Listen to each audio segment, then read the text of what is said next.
আসসালামু আলাইকুম। হ্যালো বন্ধুরা, সবাই কেমন আছেন? তো আবার ফিরে আসলাম নতুন একটা ভিডিও নিয়ে। এখন থেকে রেগুলার ভিডিও পাবেন। আর হ্যাঁ, আমি আপনাদের জন্য এই সাইলেন্ট পরিবেশে এসে ভিডিও তৈরি করি যেন কোনো নয়েজ না আসে।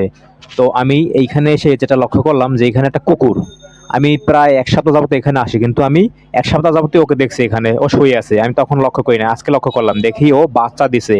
তো ওর বাচ্চা রেখে ও যে ওর জন্য যে খাবার সংগ্রহ করবে সেটা পারছে না। যদি ও এখান থেকে চলে যায় আর বাচ্চারা এখানে থাকবে, যদি কেউ ওর বাচ্চাকে ডিল মারে বা বাচ্চা যদি কেউ মেরে ফেলে, তো সেই ভয়ে ও এখান থেকে বেরও হতে পারছে না। তাই আমি যেটা মনে করছি সেটা করলাম। আমি ওকে ২ টা রুটি দিছি। আমি ভিডিওটা তৈরি করছি এই কারণে যে বিড়াল হোক কিংবা কুকুর হোক, কেউ ওদেরকে মারবেন না। ওরা বোবা প্রাণী।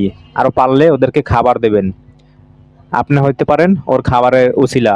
আল্লাহ আপনার মাধ্যমে ওর খাবার আপনার হাতে ওকে খাওয়াবে। হয়তো ওর রিজিক আপনার হাতে লেখা ছিল। তো কেউ বিড়াল বা কুকুর বা খরগোশ যাই হোক, ছাগল, গরু এগুলোকে মারবেন না।